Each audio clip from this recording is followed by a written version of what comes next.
What is going on, folks? It is Dr. Remy LeBeau, and I'm coming at you once again from the X Lair to provide you my deep and insightful thoughts into the latest 2 episodes of X-Men 97. Woohoo! We got a 2-for-1 special, baby. 2 episodes in one. Kind of that Marvel 2-in-1 flavor that we used to get back in the day when they used to publish 2 stories in one comic. This was like 2 stories in 1 episode, which was really cool. I really liked it. It was surprising at first. It was a little jarring. I was like, wait, what's going on here? And then I was like, okay. You know what I mean? I was like, yes, please, more. Give me the whole friggin' season right now, goddammit. And put it in my vein and inject it and then inject some more and then do it again. By the way, official season 3 has been greenlit, so it's like, what, another 3, at least another 2 more years of this. I mean, amazing. Anyway, I'm going to focus on the first half, and then there's a separate video for the second half of the episode. So this is for episode 4.5. This is Motendo. So when I found out that this was a Mojo episode, I was not excited because I'm not a huge Mojo guy. I don't love Mojo, and I don't love the Mojo episodes from the original series. They're fine, you know. It's a little too silly for me, but I understand why, like, the creatives behind the show love it, because it's like a way for them to kind of make fun of themselves, make fun of, like, television and, like, you know, just entertainment and, like, all the silliness that goes on with it. So there's definitely, like an awareness, a self-awareness there that they get to play with, which, hey, if you like doing that stuff, I'm with you, I get you. And it's fine, it's enjoyable. But I wasn't excited. I was like, are we going to get a whole episode of this? Fortunately, we did not. But at the same time, like, what we got was pretty cool.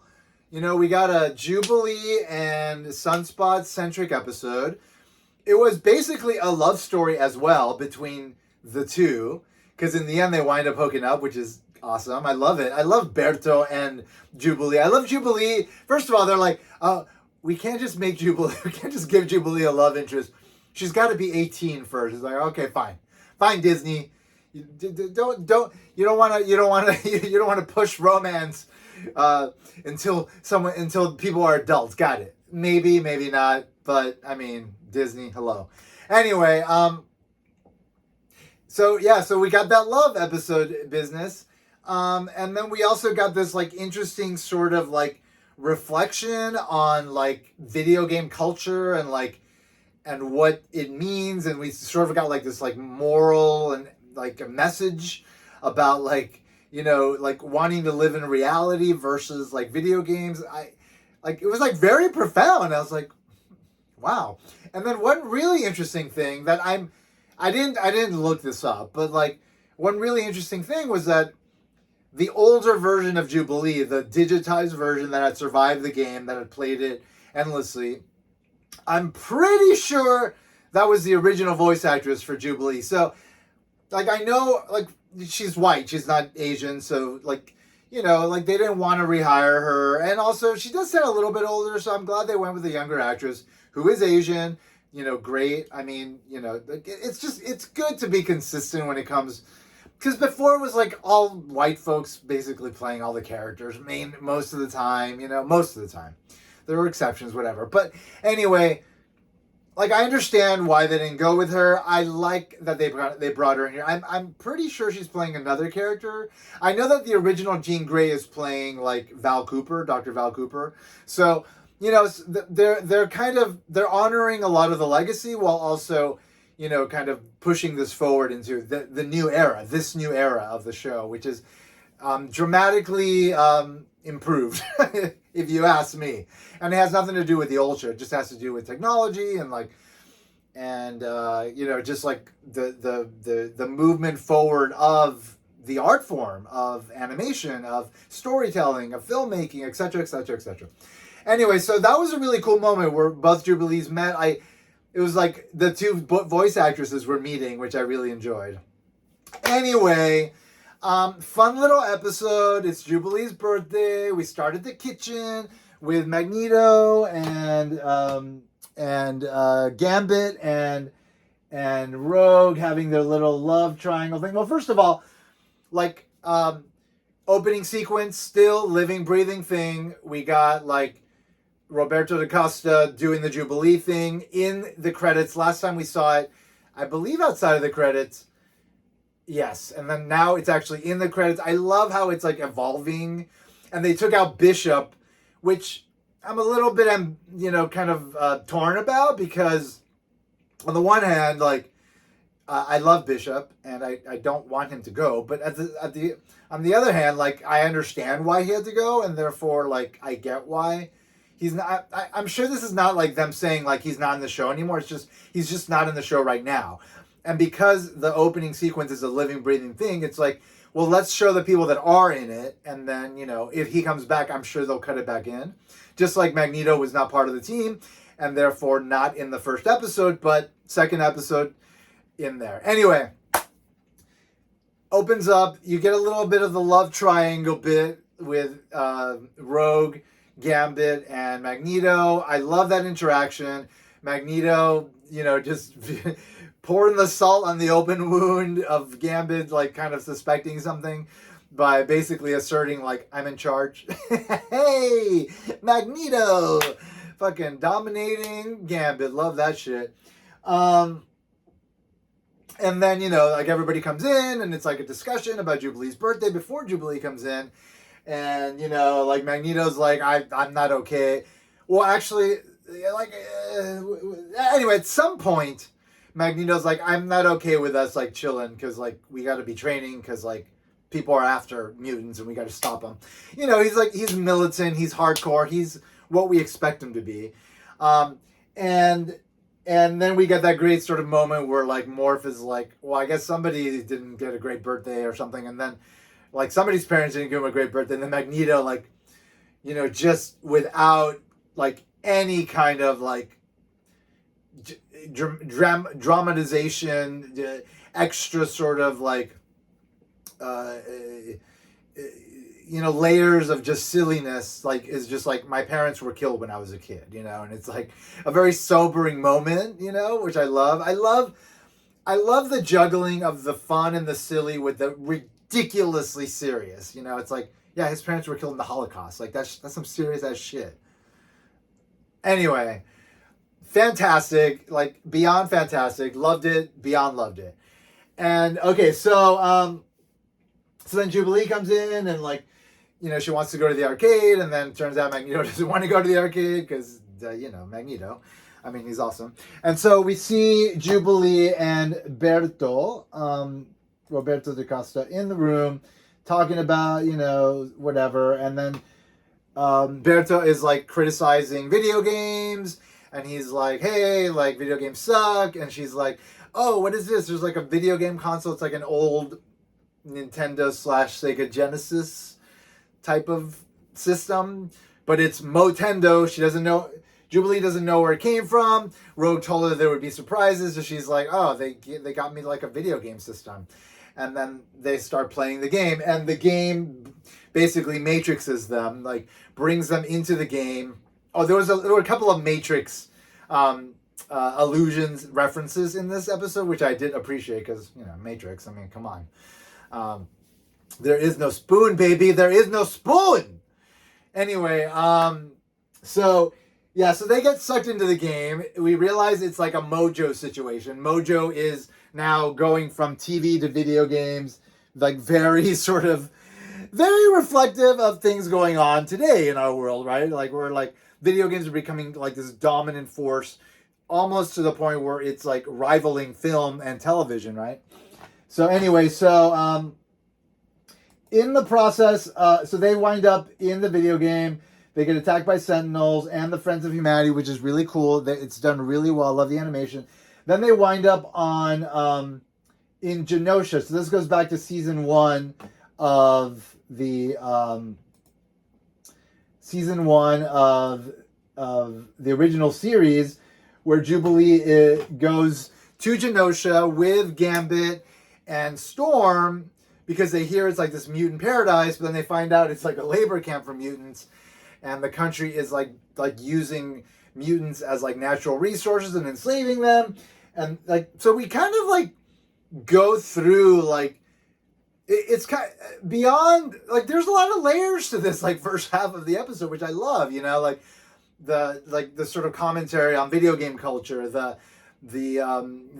sort of calling back to the previous voice actress and like kind of honoring that at the same time, also kind of, you know, giving us a slight sort of like view into like some of the interesting key moments of the past in the show that might actually play a role in the future. I'm going to assume like they're showing us Genosha here, and we know that Scott and Jean are away like in the United Nations, like you know, basically defending the idea of Genosha, the mutant nation, being included into the United Nations, which is pretty like heavy stuff.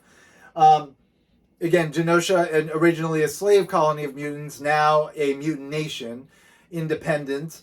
And Magneto plays a role in it, which is surprising, which surprised me that he wasn't the one representing. But then again, last time he went, he was arrested, so it kind of makes sense. But anyway, yeah, so that, and then we go to Asteroid M, which was another like version of like Magneto trying to create a haven for mutants. I'm thinking we're going to Krakoa, but I'm not going to talk about that right now because there's a lot to talk about.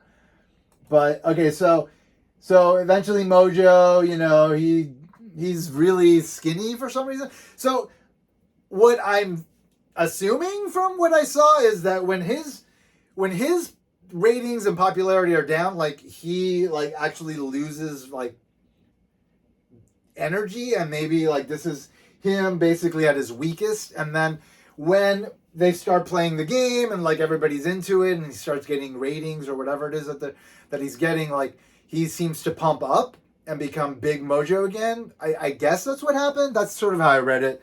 Anyway, Mojo is as annoying as ever, whatever, but I really like how there's a lot of like the video game iconography like woven into this. Eventually it becomes like the 16-bit video games that we used to have. So this is on an old ass Kindle I have. This is the old X-Men video game. Which, let me see, back to main menu here. Solo game. So this is the old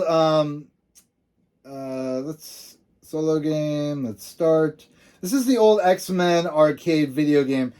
And so like, you know, you select a character and then you start the game, and it's very much like very similar to what we saw in this episode, you know, a lot of this sort of like 16-bit animation, and it's a side-scrolling game, you know, 2D, and like this was a huge thing in arcades back in the day. Now it's like it's ridiculous. Like I think I got this for free on this old Kindle, and like I was playing it for a while. Like it's pretty hilarious. Like, but that was basically what we were seeing here, is sort of a callback to this game. Oh, okay, the storm's getting beat up. Yeah, I can't play this one while I'm talking here. But yeah, I love what they're doing with the show. It's very creative. Obviously, this is very inspired by Into the Spider-Verse, Across the Spider-Verse, the Spider-Verse movies, the Miles Morales movies. Like, there's a lot of that sort of like kind of weird like reality, like 8-bit like kind of glitching that goes on a lot in those movies, because the reality that they're in is a video game. So there was like a lot of allusions to that as well. There was a moment, again, another Matrix-inspired moment, where the two are being chased by the Friends of Humanity and Sentinels, and then they go to a phone, and the phone is ringing, and they answer the phone, and they get sucked into the phone. That's Matrix. That's straight up Matrix. Anyway, so Mojo's trying to kill them. He tells them that they can die in the game. Eventually, there's this really cool battle between Jubilee, Sunspot, and Magneto, and then Sunspot almost dies, and then somebody gives him an extra life, and it turns out it is this digitized version of Jubilee who has aged. So we get to see Jubilee old, right? Played by the original voice actress. I'm 95% sure about it because it very much sounded like her. And yeah, so eventually like they all team up and they beat Mojo, which is really cool. And then there's this wonderful moment where old Jubilee is telling young Jubilee like, "Hey, like I know you want to be in video games because it's like it's something that you can depend on. It never changes. It's like very safe. But like life is so much better than that." And she's basically talking to the audience, which I freaking love. Like, you know, like young folks who tend to get sucked into video games, you know, maybe get unbalanced because of it. Like maybe are playing too much because they want to escape the real world. And the reality is like the real world is challenging, but it's like you gotta face it, you know. And like if you do and you push yourself in it, then you can accomplish great things, you know, or at least you can try to. And it's better than just letting yourself be dulled into this state of just passive living by getting, you know, just by depending on this reality that isn't real. Anyway, love this whole exchange, wonderful, and love the exchange between the two Jubilees. That was fantastic. And then eventually, like, you know, they fight, they escape. Spiral is around, which I enjoyed. We saw Spiral in a cameo last episode with Morph changing into her, but we actually saw her in this, which is very cool. And then, let me see, and then eventually we get to the very end where the two escape, and then they finally hook up, and they have this lovely moment where they're kissing, and Jubilee's power is basically like reflecting what's going on inside of her, which is really lovely. I love this so much. This makes me really happy. Anyway, another great episode, partial episode of X-Men 97. This was Motendo. Didn't think I'd enjoy it. Really enjoyed it. And, you know, the length is perfect for it. Didn't want to just be immersed in this. And it was such a great contrast to what comes next. Life Death Part 1. Make sure you check out that video. It's next on my YouTube channel. Thanks for checking out this video. If you like what you see, click that subscribe button. Drop a like, drop a comment, tell me what you think about it.